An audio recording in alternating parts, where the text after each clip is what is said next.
Hello and welcome back to another video of Forgotten Hope 2, this time with a little special. I'm standing here on a faithful recreation of Omaha Beach as it appeared on June the 6th in the morning during D-Day. When I say faithful, I mean faithful. This is actually a one-to-one copy. Every bunker is where it was in real life, or rather, in some cases, even where it is in real life. You can check those out if you are ever in northern France. First of all, I'm doing this because there recently was a video by a channel called HistoryBuffs. This channel, they specialize in analyzing historical movies to see if they are actually historically accurate. And they did Saving Private Ryan and came to the conclusion that it had some flaws but was mostly accurate. And I would agree here. However, they did not really go, as they said themselves, into much nitty-gritty detail. Well, don't worry, that's what I'm here for. Now, before I begin with those details, let me tell you a bit about this mod actually, because some people might not know it. Okay, let's face it, most people won't know it. This is a mod for Battlefield 2, the 2005 title, and it's a World War II mod, obviously, with a focus on historical accuracy and authenticity. I am one of the developers. And yeah, if you enjoy this video and you are into first-person shooters and World War II, maybe check it out. It is completely free. It is not for profit or anything like that. Okay, enough of that. Let's look at the defenses here. Now, this little guy, or one of them, is the first thing you see in that famous beach landing sequence. You see it in the surf. This is a so-called Tschechen eagle, or Czech hedgehog in English. These were usually created as anti-tank obstacles by welding together train tracks. And you could find them everywhere across the invasion front. Some other obstacles that are interesting are, for example, these so-called Rommelspargel or Rommel's asparagus, which were just wooden stakes driven into the ground with mines on top. Now you might think this is a bit weird. Well, remember that the Allies actually attacked at low tide, so the water here is unusually low. Usually it would be just above, this mine. So any boat trying to traverse it would hit the mine and be blown up. Now in reality this often didn't work out. As you can imagine, a mine is basically a metal box full of explosives, and if you leave that in salt water for like a week or something, I'm not sure it will work. And many of them failed to function actually. So let's go into some actual mistakes. They do have these in that beach landing scene, but they face the wrong way. Yeah. This way faces out to the sea. This is not how they were intended to work. These are so-called beach ramps, and the idea is that, again, at high tide they would be submerged, and a boat that would run onto them, you can imagine it would basically be lifted out of the water and then capsize because of, gravity. Some of them were even a bit more devious and had saws or other jagged metal elements attached to them to literally saw open the belly of the boat. In addition to this, you can see here, I don't know if they actually have that in the movie, but you can see here so-called Belgian gates, which were somewhat unsurprisingly from Belgium, where they served against the German invasion. They didn't work though, because Belgium was of course occupied by Germany, and the Germans incorporated them into their own defenses. So that's the defenses on the beach, but let's get to the meat and potatoes. Now, if you look at the shoreline, some of you might think, wait a minute, where are these huge concrete bunkers? What is this? Well, to be honest, these bunkers didn't exist. And they didn't exist for a reason. They didn't exist because they would be suicidal. I will explain why later. First of all, I want to give you a short overview so you can understand my following explanations. This is how the area looks like from above Battlefield standard minimap. And as in every Battlefield game, there are flags, and the actual beach is overlooked by 3 flags: WN 71, 72, 73. These are historically accurate names. WN stands for Widerstandsnest, which translates to Nest of Resistance. Best translation probably would be strong point, something like that. You see, when you watch Saving Private Ryan, it's easy to get the impression that the coast was fortified with like a continuous line of trenches, like in World War I, where the Western Front basically bisected Europe with one line of trenches. Now, in 1944, the Germans didn't have the resources to create something like that, to build something like that, to equip it with guns and ammunition and maintain it. And they certainly did not have the manpower to man it.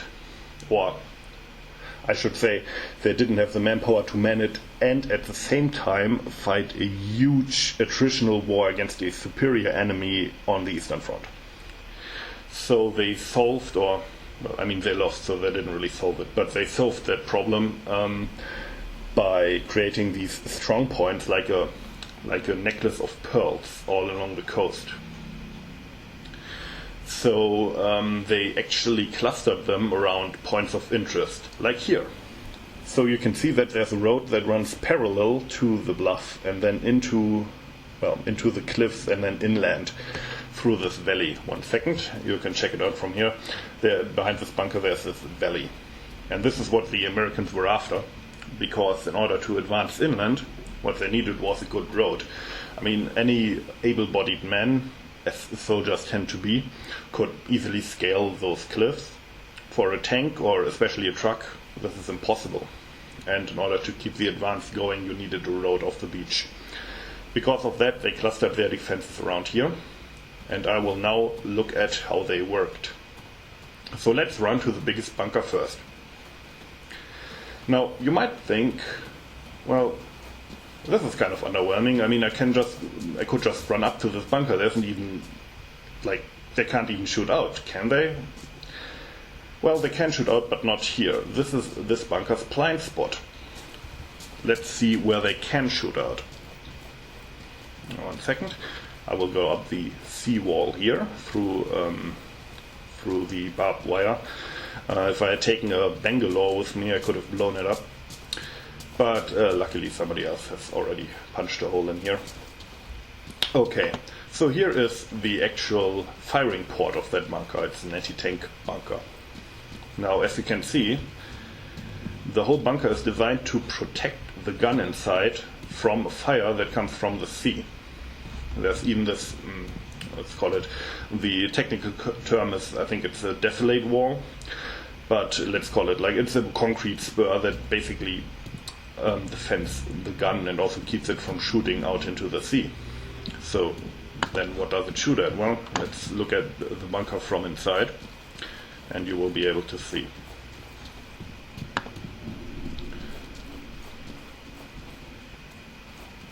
So as you can see, all these firing positions are connected by trenches.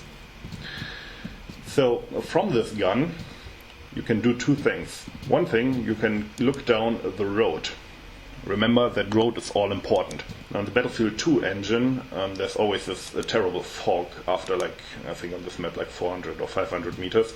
In reality, you could literally look kilometers down that road. Any vehicle that wanted to use that road could not do it unless that gun was destroyed. At the same time, let's say the Americans drive a tank, they land a tank here, drive it up the beach wall. You can easily shoot it in the flank before it can react. A tank is weakly armored at its flank. That's its weakness. It's strong to the front, weak to the flank. And generally speaking, all defenses on Omaha Beach were sited to shoot people in the flank, almost all of them. So still, you might say, okay, but you just showed me that this bunker, because of that, it has a huge blind spot, right? I mean, you could just walk up to it. That is true, but here comes the evil genius of these strong points and how they were laid out.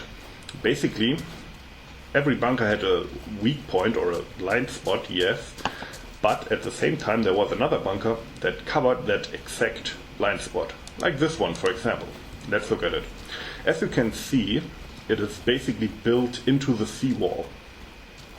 So if you ever watch that scene again, where the Americans all bunch up down here on the seawall and think, haha, we're in cover. Well, nah, you're not. You're dead. So this is the so-called Doppelschartenbunker or double embrasure bunker. And again, it does not look out into the sea. That would be suicidal. Those huge bunkers in Saving Private Ryan that you see, they do exist, but they are observation bunkers. If you look at them, you can see that they have this huge slit in the front, which basically goes through, that's gameplay stuff, that basically goes through the whole front and also along the sides. That's to give you a panoramic view for an observer. For example, to see a fleet approaching or to spot for artillery. These were not there to shoot out from. And if you would shoot from them, you would be dead very soon after, because the American ships would basically shoot back and you're done. On the other hand, if an American ship wanted to take out this one, well, there's only concrete facing them. At the same time, we have these two firing ports here. Let's climb in. And inside, a gun on a 360-degree mount that can choose, do I shoot out here? Or do we shoot out here? In both cases, you basically shoot any American at the seawall in his flank. Any tank that lands on the beach shows you his flank. And anybody who tries to outflank that main bunker the main bunker is covered, is my point. So you might think, okay, let's say I'm really lucky. I get through here and I get behind the two bunkers. Now, that's not supposed to happen, but there's always a plan B. On top of this is a tank turret. Let's get a closer look at it. This is a French Hotchkiss H-39 tank turret, which the Germans captured in 1940. And it's obsolete, but it's good enough for a static defense like this. Again, you can see, by now you should be able to see the pattern. It is protected against fire from the beach, and at the same time it has a very good field of fire behind it. So anybody who tries to flank this position gets a problem with this with this tank turret. This whole WN-72 is at the same time covered by this gun. Basically, these defenses are laid out almost like a trap or like a spider web. The Germans knew exactly where the most likely point was, where the Americans or British or whoever would land here would go. And they concentrated all their firepower on there in a deadly and very devious crossfire. And again, I'm not going to repeat myself. You see how this works now, right? And check out the firing position. You can completely cover the beach while being safe from any bombardment. And this is how Omaha Beach worked. I will go now through the trenches up there over to the road to show you how they've secured that, the road inland that I mentioned earlier. On the way there I will talk a bit about Saving Private Ryan itself, the film. Now, just so you know, I'm not really trying to be down on the film by pointing out these inaccuracies. The thing is, I know why this was done.